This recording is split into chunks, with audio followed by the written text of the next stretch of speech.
What's up, everybody? This is the Force of Nature Spiritual Awakening, and today we will be discussing cheating in a chart. Okay, these are going to be signs of people that may cheat, has cheated, and will cheat.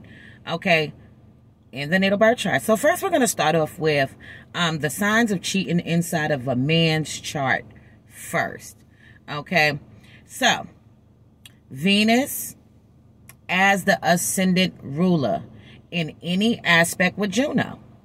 Okay, so for example, this is like if someone has a Taurus rising or a Libra rising, right? If you don't know what that is, Taurus ruling over your first house, Libra ruling over your first house. Okay, with any aspect to Juno, okay, sectal, trines, also squares, oppositions, conjunctions, okay, any kind of aspect. Okay, please keep in mind that conjunctions, squares, and oppositions will be more potent. Okay, Mars as the descendant ruler in any aspect with the ascendant. Okay, so this would be Aries on the 7th house, Scorpio on the 7th house in the natal birth chart. Okay, in any aspect connected to the ascendant. Okay, so sectals and trines, conjunctions, oppositions, and also squares. Mercury as the 8th ruler in any aspect with the ascendant. Okay, and this is inside of a man's chart. Venus as the 5th ruler in any aspect with the house cusp, 2nd and 8th house. Also,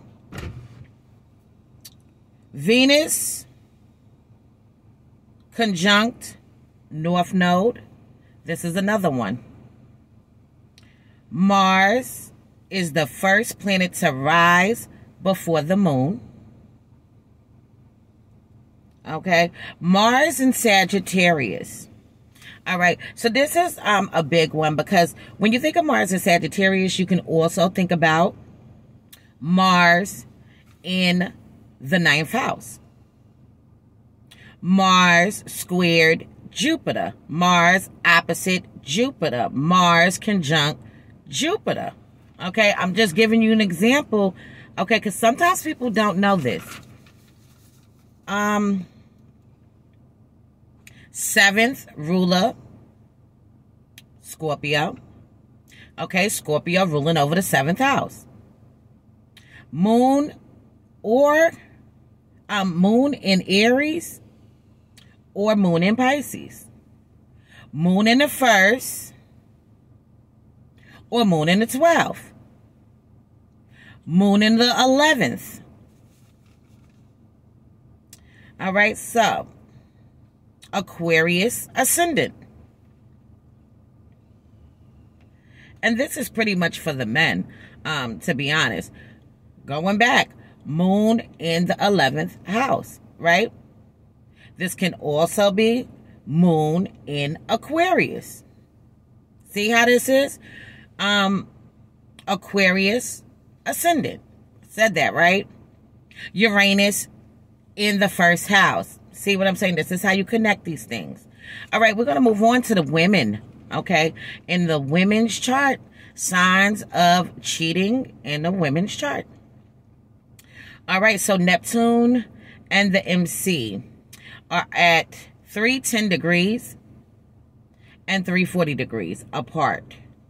Mercury and Pluto are at 150 degrees and 210 degrees apart. Sun and the MC are at 270 degrees, 290 degrees apart. All right, so now ascendant ruler, trine Uranus. Okay, so for this one with the women, let's say that they have a Libra rising, okay?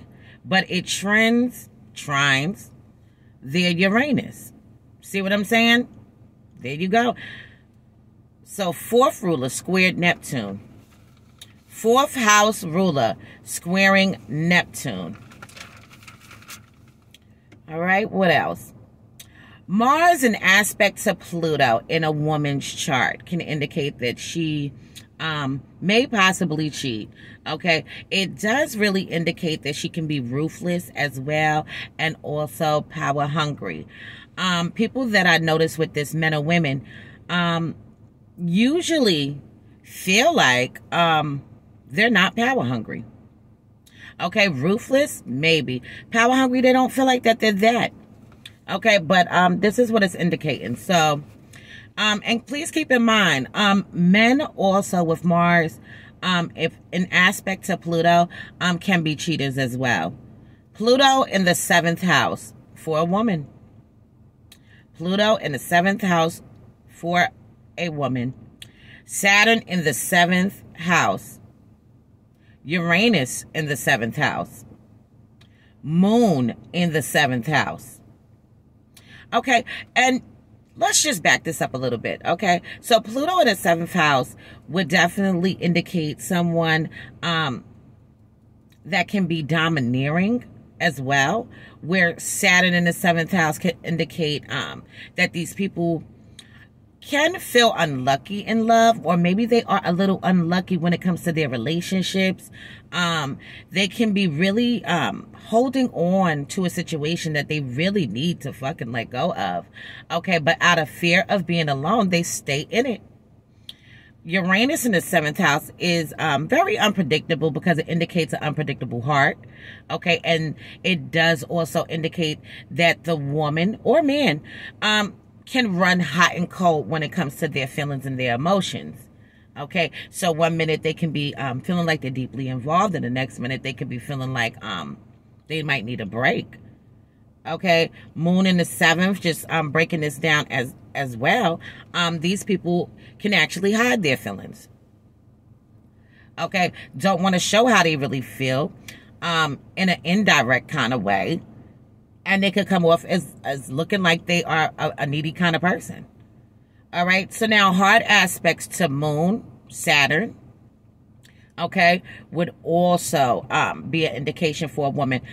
Just looking at Moon, Saturn aspects in general, okay, we do know that this is an indication just in the natal birth chart as a generational curse that really does need to be broken so that these individuals do not pass how they felt that they weren't loved down to their children.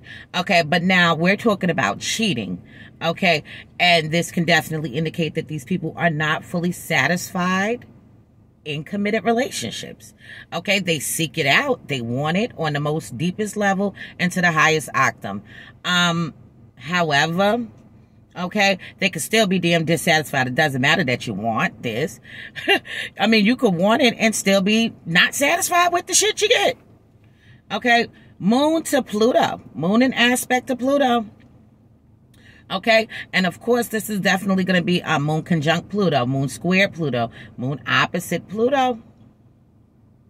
Okay, this really does indicate that there can be a third party, okay, in the relationship, and usually it's the person's mother being a meddling mother. The mother is very much has a say-so or input into the individual that has this relationships, and this can be for men and women. Okay, I do have it down here for women, but this can be for men and women. I know men that have this, that have people that meddle in their relationships. And it can be coming from mothers, aunts, uncles, and all that type of shit. Friends, homegirls, homeboys. All right, outer planets in relationship houses. Okay, so the 5th, the 7th, and the 8th. Venus in the 12th house.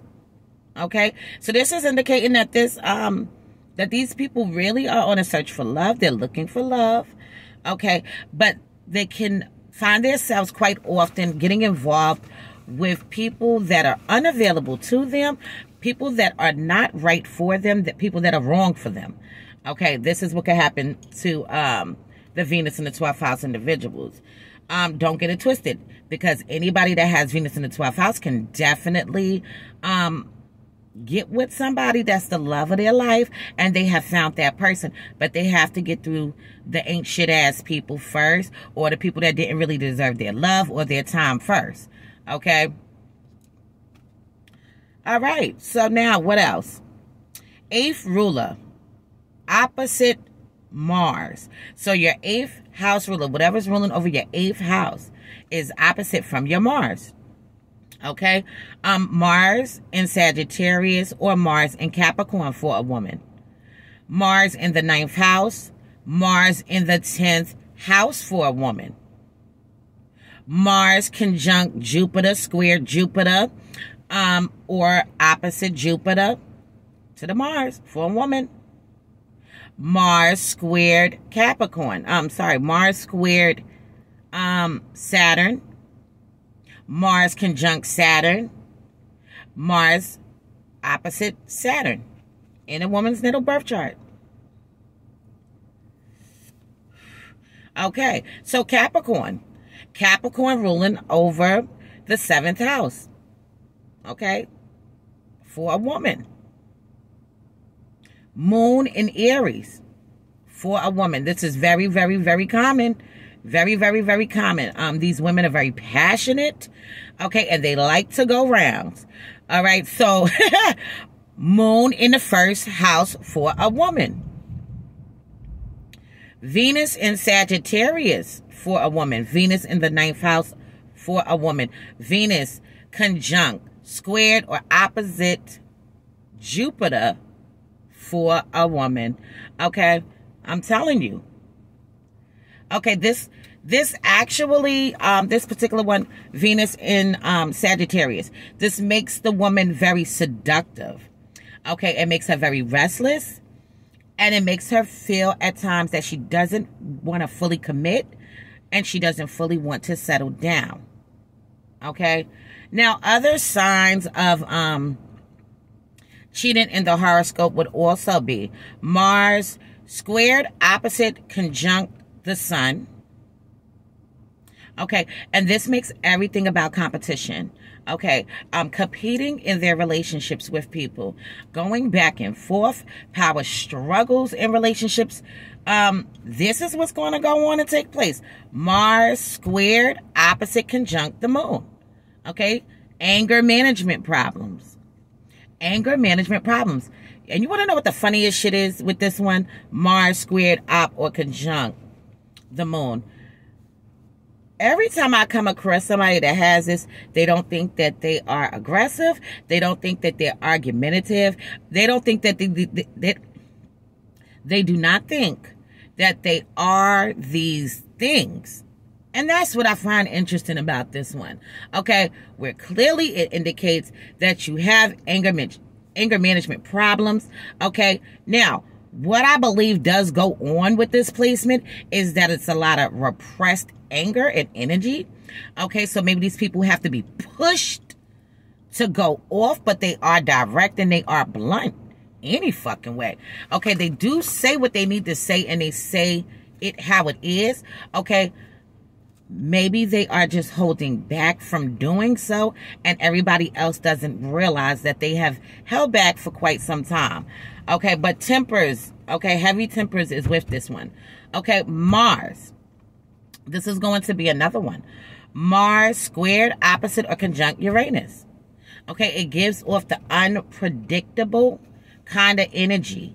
Okay, unpredictable energy within the individual, that they need something brilliant. They need something exciting, something thrilling.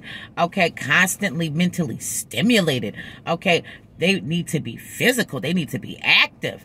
Okay, and this is in a woman's chart. This is the woman's chart.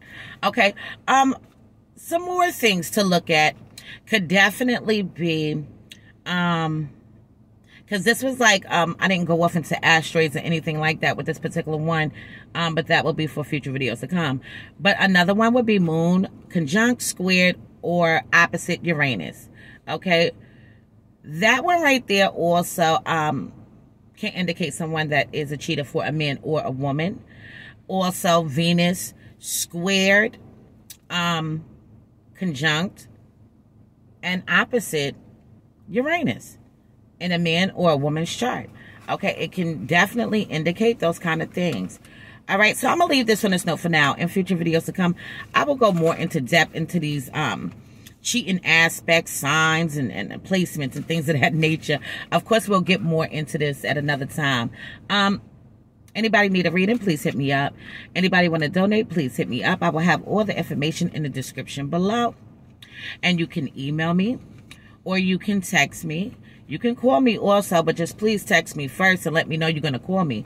And I will call you back, right?